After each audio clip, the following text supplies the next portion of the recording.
I would like to pause to seek guidance, please. And now we'll have a reading of the mission statement. To provide, promote, or facilitate municipal services that meet the community needs by preserving, supporting, and enhancing quality of life for all. The next, we have approval of the agenda, additions or deletions, and I'm actually going to ask for an addition. And it's just because it's the Purple Ribbon Campaign. I just want to mention it. Okay. And when it's running. So it's the only reason it's being put on the agenda under new business.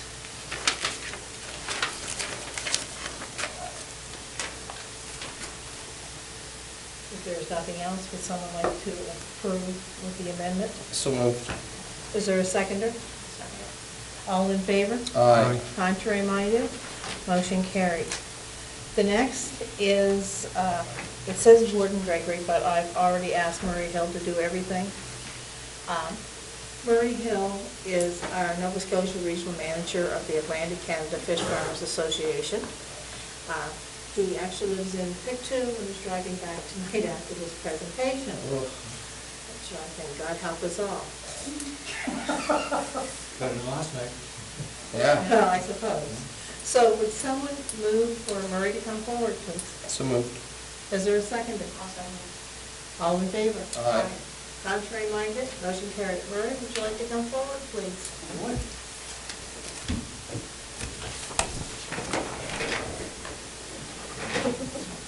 Linda's being very kind to me. When she asked me to do this, I messed up my agenda. And I actually had this meeting for tomorrow night, not tonight, and we settled that this morning, so I've made some commitments tomorrow. So anyway, it is my pleasure to be here this evening. I very much enjoy Digby. I go back to Digby when I graduated university in 1972. I did a soft shell clam survey here in the basin for about a part of a year. So we did a population analysis and we looked at deprivation capacities that move in that direction. So I do have some very fond memories of Digby. I've been down here on a number of projects since, mostly agriculture, mostly what I'm talking about here. Our industry association, so I can get this right. We are industry funded. We're not government funded. We represent 95% of the salmon production and a broad spectrum of support companies in New Brunswick and Nova Scotia. The companies that are in my association also constitute the salmon production capacity in the state of Maine and in Newfoundland. Although those are represented by separate organizations, independent organizations. We've been in operation since 1987 and changed in 2010 to present more of a pan-Atlantic voice for our mission. Food for the future, world population, the UN tells us it's going to be grow by 50% in the next 40 years. We're going to have a supply of food for those people, and it's very difficult to imagine where it's going to come from if we don't look towards increasing our seafood production as well as our terrestrial production. The last bullet there, this year salmon surpassed beef in tonnage in worldwide production. So there's more salmon, tons of salmon grown in the world than there are tons of beef. Seafood, all seafood, is a lifesaver. One of my hobbies is chairing the health authority in Pictou County. I've been doing that for quite some time now, and very interested in the population health perspective, keeping people healthy. And these figures are based on the Statistics Canada that tell us that 47,000 Canadians are going to die from coronary disease in 2013. If we could get those folks on a seafood diet, 5,800 lives would be saved, $40 billion in potential savings to our health. So it's a very healthy choice, and that's primarily because of the omega-3 fatty acids associated with that healthy perspective. Production capacity, you can see the aquaculture production and capture fishery production, even with our projections up to 2030, capture fishery production is still going to be higher than aquaculture and will into the future as we see it. But what we don't see and what the experts tell us isn't there is a significant increase in the capacity to feed people from that capture fishery. It's going to remain stable, we all hope, into the near future. Aquaculture has a potential to increase and to provide that badly needed food.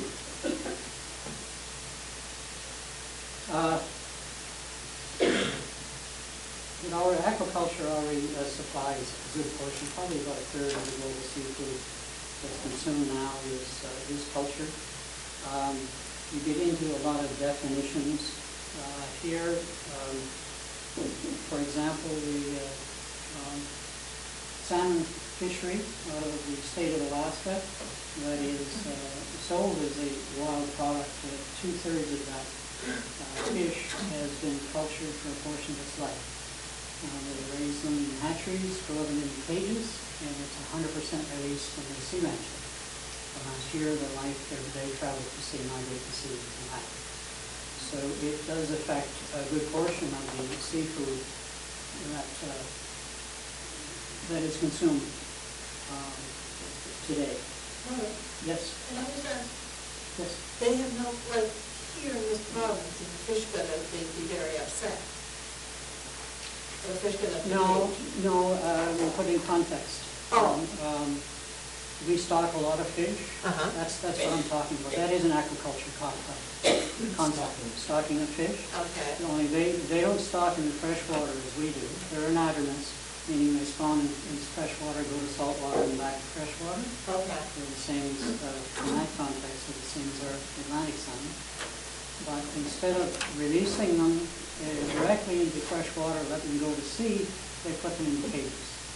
And they grow them for a portion of their life until they're more robust. The mortality rate goes down, then release them. And you get a multiplication of the numbers associated with that. Oh, okay, so we're not concerned. It is part of their fishery management perspective, their program, their approach to that. Every 2 years, there's a major fair in New Brunswick called Aquanor. It's in Trondheim, central area of the west coast of Norway. And this year, there were a group of 43 people went, and the decision was made to include some municipal officials. And we're very pleased that your warden was able to join us in that. We also had people from fish farming directly, farmers, processors, net makers, researchers, marketing, environmental monitoring people, as well as federal, provincial, and aquaculture association people that went with us. Always include that slide. There's us. Hell is a small community just outside of Trondheim, just outside the airport. And that, in fact, is their freight shed. GODS is goods, and expedition is shipping in Norwegian, and it just translates into that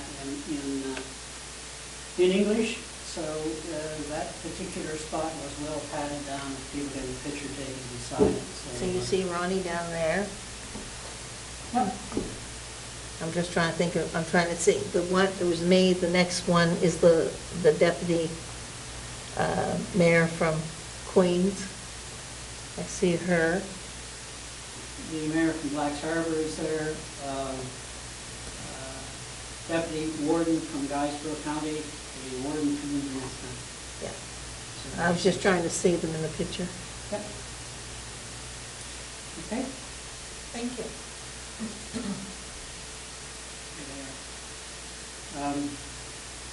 This is actually in the trade show. We included folks because we wanted to show people where this industry, when it grows to a very significant scale, the impact it has, both positive and negative. And proceed from there and actually show rather than tell. So that's why we did this, and we were very pleased to have the representation that we did join us. We stopped in Scotland for our first landing spot, and salmon is Scotland's largest food export. They export about 1 billion pounds, British pounds, a year. I don't know what the conversion is. 1.67 Okay. to a pound. Yeah. We can do the math. There's 60 countries that they export to. They have 254 marine sites. Pretty significant, and they're growing at about 6% a year. Started in 1971. The last figure that's on that slide is 2010. The farm that we went to, we saw several farms. We actually spent time on one. It's called Scottish Sea Farms. It was in South Sheehan. And it is the exclusive supplier for Marks and Spencer, a British luxury retailer. That's there.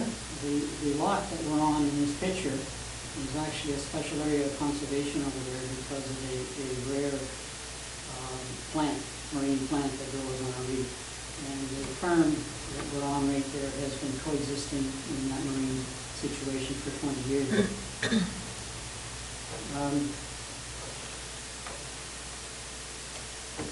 We left and went to Norway. We did these trips on the way to the fair to Aquanoa when we were in Norway.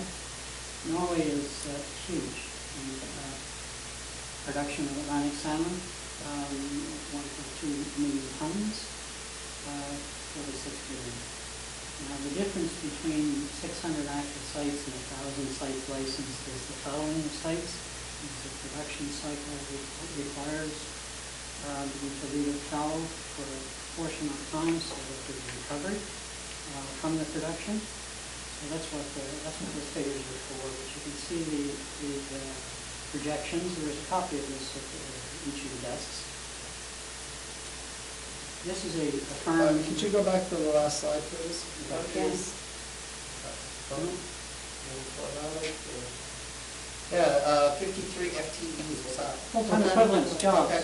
Jobs. Yeah. That's 12 months of employment. Okay. Okay. Sorry, trying to take the jargon out of these. Oh, that's all right. I love a good acronym. I mess up now and then. I'm trying to get back to where we are. This is a farm that we were on. That's the island of Hitra. And behind here, we took a boat up the coast from Trondheim and we were actually on this farm on the feed barge for it. There's 10 pens there, and they hold about 2.3 million salmon. That's more than the entire fish production in Nova Scotia last year that were harvested there. We chose Hitra because it is the concentration of Atlantic salmon in production in Norway, and it's also close to the site of the fair, so it was opportune to do that. We also chose it because Hitra, the island of Hitra, is the most popular tourist destination in central coastal Norway. And it's also a yachting destination. There are a lot of new Marines that are there. Found this intriguing. First time that myself or anybody that I spoke to had seen it. Those red buildings are designed to duplicate what we would call fishing shacks or fishermen's shacks on the wharves. They're actually self-contained cottages. That is the #1 new development of tourism in coastal Norway, are those shacks. And that's what they build them at. So you actually go and you rent and you can stay in there. They're self-contained. So I thought that was pretty interesting, actually. I hadn't seen that before. Reminded me of the area. Well, it just the way it looked, it reminded me of Newfoundland. Well, it's very, very much like Newfoundland. It's a very much a fjord, kind of a coastal area. This is the crab processing facility. It is the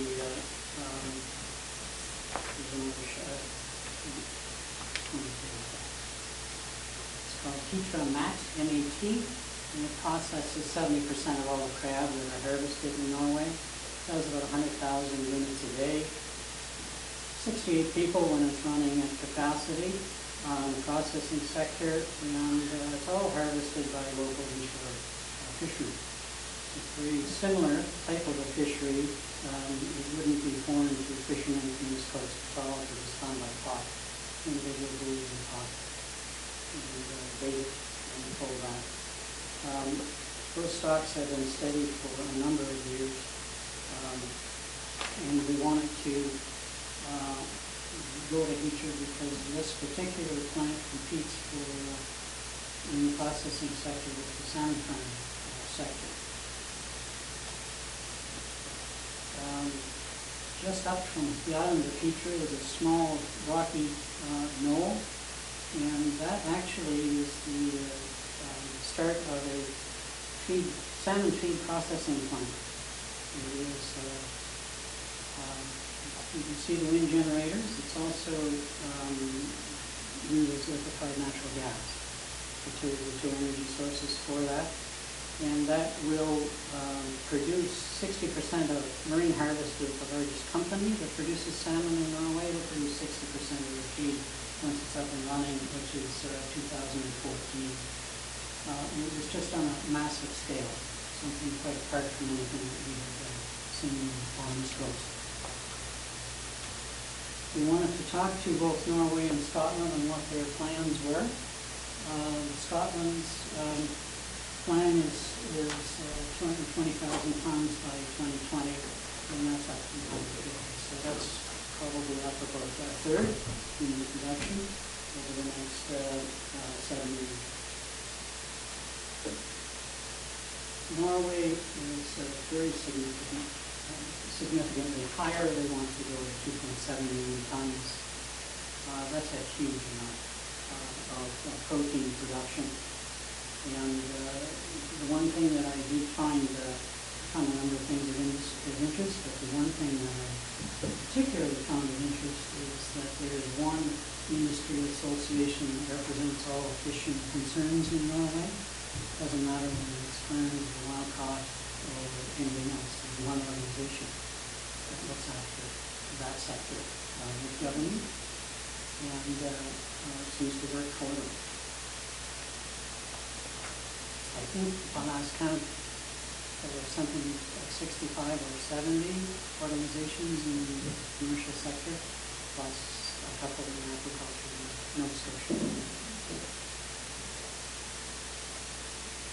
In Canada, the production level has actually stagnated over the past 10 years. We're quite concerned about that.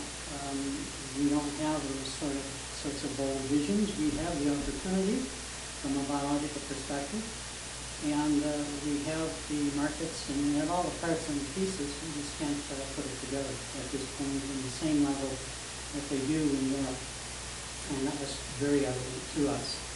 And no small part to be played in that is aquaculture is governed under the Fisheries Act, Federal Fisheries Act, federally, and the word aquaculture doesn't appear in that act.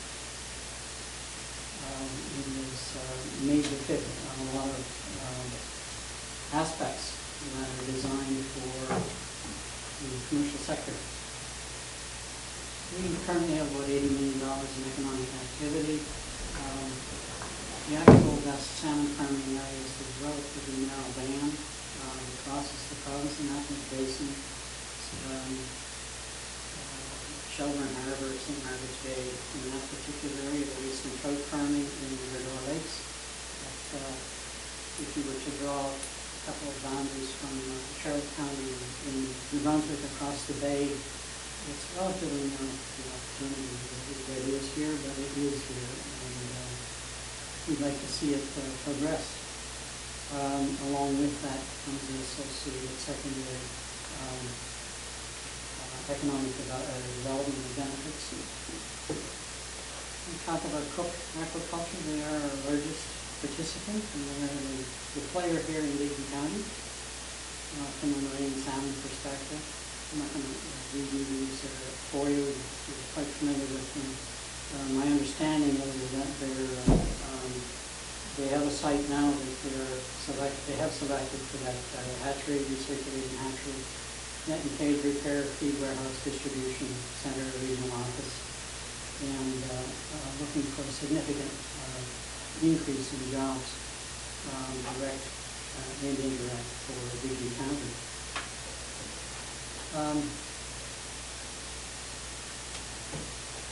The plans for the rest of the Nova Scotia, they were going to expand the feed mill. They bought the feed mill that was owned by Shore Game in Truro a number of years ago. It's now producing 400% of the capacity that Shore Game designed it for, and they're going to double that capacity. I live on the water in the town of Pictou, and it's the stevedoring firm that's located on our main government wharf that is the spot where they truck the feed from Truro, comes over its warehouse, and they've got a couple of boats calling to Newfoundland. So the feed that's used for their operations in Newfoundland actually goes through the town of Pictou. It's about a third or better of the tonnage that goes through that, shipped out of that port, and the rest of it is paper from pulp, from the pulp mill that's in the area. There are about 30 jobs in Pictou County, depending on Assembly County now, and that includes the folks that deal with the feed, the stevedoring, the truckers associated with that. There are several freshwater hatcheries producing smoke for that industry, and there's also a group of folks that get involved in the immunization aspect of the vaccine people. There's a team in Pictou County that travels over down Canada and Maine. So I don't know how that ever got started. It was kind of my neck of the woods. Did that happen because of the veterinarian being the main one in the Truro area? Mm-hmm. Oh, I'm just asking. You know, he was working in one of the hatcheries, and then somebody asked him to do another hatchery, and he just went from there. Oh, okay. Some other keys for success here.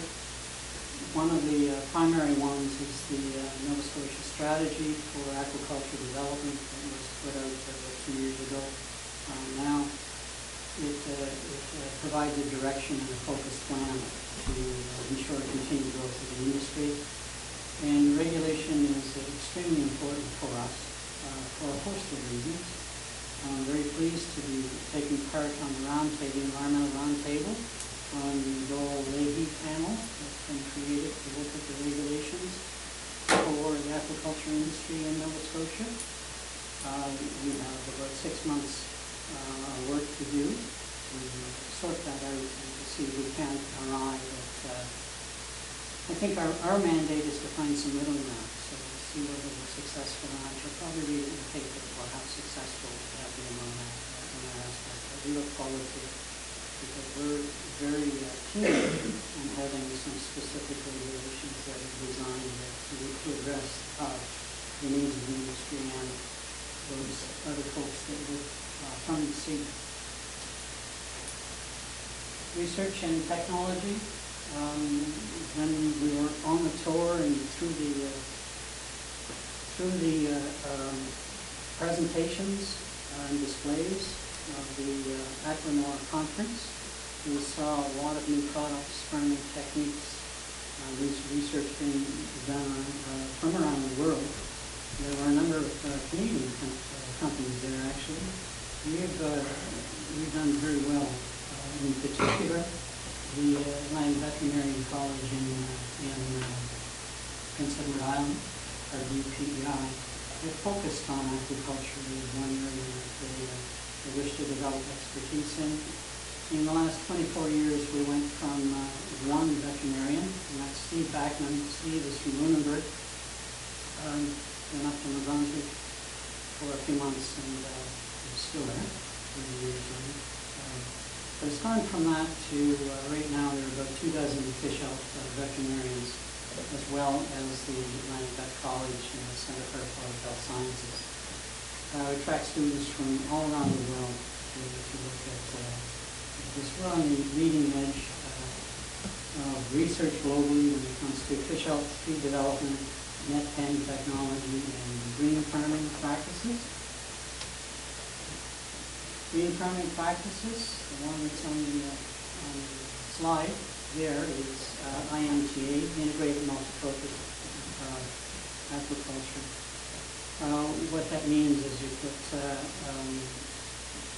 extractive aquaculture, shellfish and seaweed, for organics and inorganics, in the water, just around the salmon farms, and it feeds off the byproducts and the waste products of the farm itself. We're working with, our industry is working with the UNB professor along with Dr. Terry Chopin and the Department of Fisheries and Oceans and the KDC plants, familiar with the KDC plants. We have 8 IMTA sites located in the Bay of Fundy at this point in time.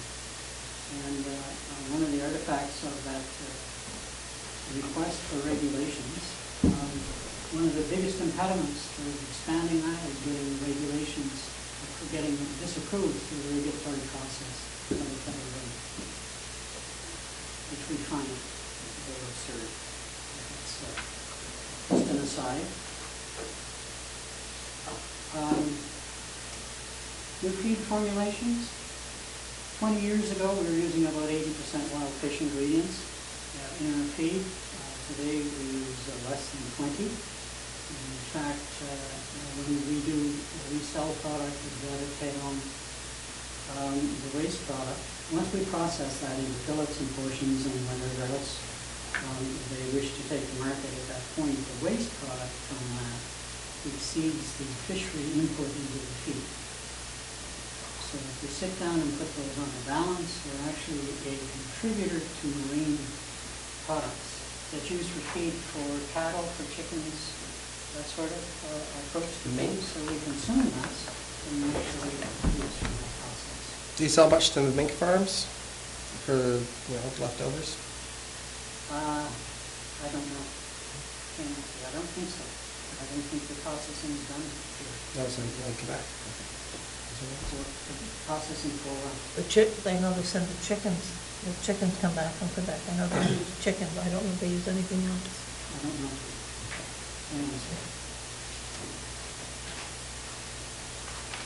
This is a team of folks from, included Admiral Fish Farms, a company in my organization, my association, Department of Fisheries and Oceans, Parks Canada, and our organization. We put together a group of folks working on the endangered Bay of Fundy salmon, wild salmon, and this happened to be on the Wolf River in the park, Fundy National Park, where they took smoke, getting extremely poor return from smoke from all over Canada and Europe as well. Once they go to sea, there's a huge effort on to try and find out why we're not getting those returns back. And it's not only from here, it's not only from the Bay of Fundy, it's from Europe, it's from Iceland, it's from Norway, Scotland. There's a huge issue that an international commission has been working on for about 10 years on that. We decided that there's probably a way that we could intervene and save some of these numbers of fish. And when the smoke came down, we took them and put them in cages at Admiral Fish Farm. And then tagged them and released them when they were, we hold them until they mature. We don't normally hold fish until they mature on cage sites. We harvest the fish from there. We don't want it to be mature because it decreases the quality of the fish in the marketplace. But these we held until they mature. Tag them, return them, and they got an excellent return rate coming back in. Clear Bay of Fundy stocks, Outer Bay of Fundy stocks, the stocks along what they call the southern uplands of Nova Scotia, which is from this part of the country to Council. And now they're looking at the west coast of Newfoundland for potential endangered species status. What's happening is, personal opinion, what's happening is we're seeing the effect of global species. If you take a couple of steps back, you'll see all of these things and look at the dates that these problems occurred, and the range is contracting to the north. It's the same in Europe as well. It's a serious time for wild Atlantic salmon, and we're very eager to work, as is everybody else, to try and reverse that plight. Opportunity is there. I don't need to spend a lot more time on that. We think that we have the natural ocean environment, we have the technical expertise, research capacity, we have the market. The market is strong, it exceeds supply at this point in time. So we're very interested in growing in addition to what we are now. We're very pleased to be able to be here, talk a little bit about why we did what we did, and where we'd like to go from here. We do see ourselves as part of the coastal community, a working waterfront approach to things. We employ local people, catalyst for the supply and service industry, and we think we do want to contribute. So thank you for the opportunity. Thank you. Now, questions? All right, I'll start. You mentioned about over Norway where they let their pens or their areas fallow for a year or a couple of years. Do they? Is there any? It's for a while. One for a season? while. Yeah. It's the same process we use here. Do they do that here in the Maritimes? Yes. One of the impediments to doing that here is, I did mention that there are 1,000 licensed sites, 600 in operation. We're well over 40%. Additional sites that we could move around to. Securing sites is a big deal for us. But we do follow on the firm, and it's based on environmental monitoring below the firm is doing our production level. Any other? Okay, David? Yeah, so 40% at any given time of the sites are fallowed in Norway. What's the percentage around here? Any guess at all? No. Much lower, higher, comparable? All of the sites around here are fallowed. It's a different type of a system here because Norway has gone to over-licensing their industry, if I can use that on the sites, so that they move everything from one site to another and just leave it. So the company, in fact, has given a couple of sites instead of one to allow this to work. That's not the case in Canada, and in fact, the production has to cease. It's not that production doesn't move, so the economic driver for the enterprise is terminated while it's fallow here. All sites are fallow here. Current practice was not always the case. Because I know we had some that lasted for a long time. Yeah. And I know there are some, I know there's one in Gibraltar that grew for about 15 years in the same site. Yes, that was 13 there last part. Just over and over again. There's a price to pay for that. That's not the current practice of the industry. Is the current practice government-led or industry-led? Industry. So you're not getting much in the lines of direction from the province? It's part of a, we operate under an environmental monitoring program where the substrate below all these firms is the divers down into the samples on a regular basis. That's all reported on. And it's based on the results of that, when it goes foul and how long it goes foul. I think your industry would have a much brighter future if you could get some actual rules that were, came from the government or the province or the people from the province rather than just the industry itself. I think that sort of affects the attitude towards the industry. It's there's lots of self-regulating industries around here that got themselves in a great deal of trouble and caused themselves long-term problems, I think, by not dealing things early.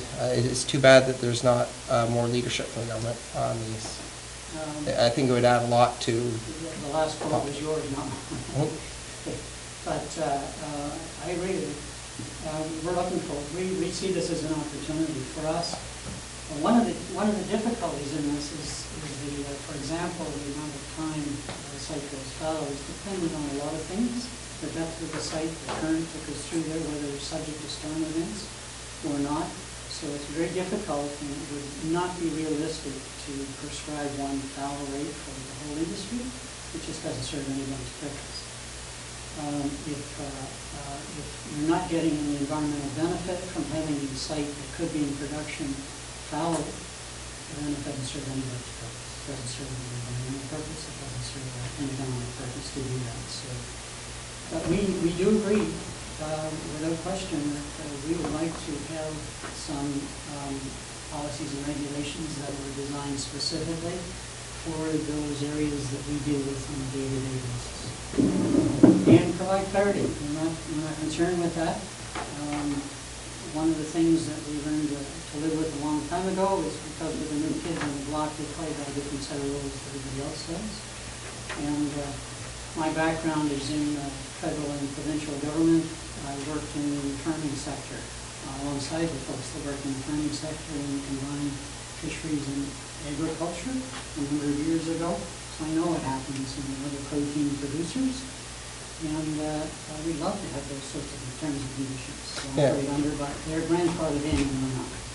Yeah, So we're coming in from that perspective, so we understand that. It's a bit of the Wild West, and without, I think it would be good to have a sheriff. Being the new kids on the block, most of the rules I are. was agreeing with your quotes until that. It's not the Wild West. We actually have over 70 pieces of legislation that affect how we do business. It's just a terrible way to do business. Dealing with different regulators and different sectors all over the place. We are, in fact, I would suggest to you that we're highly regulated, but I would also state to you that we're not effectively regulated. Because of the difference, too many hands in the pot. We don't have somebody, one person who's looking after the issues that we have to deal with. Thank you. Any further questions? I want to thank you so much for taking the time to come down. My pleasure. Thank you for the invitation. And you should be home by 11 o'clock.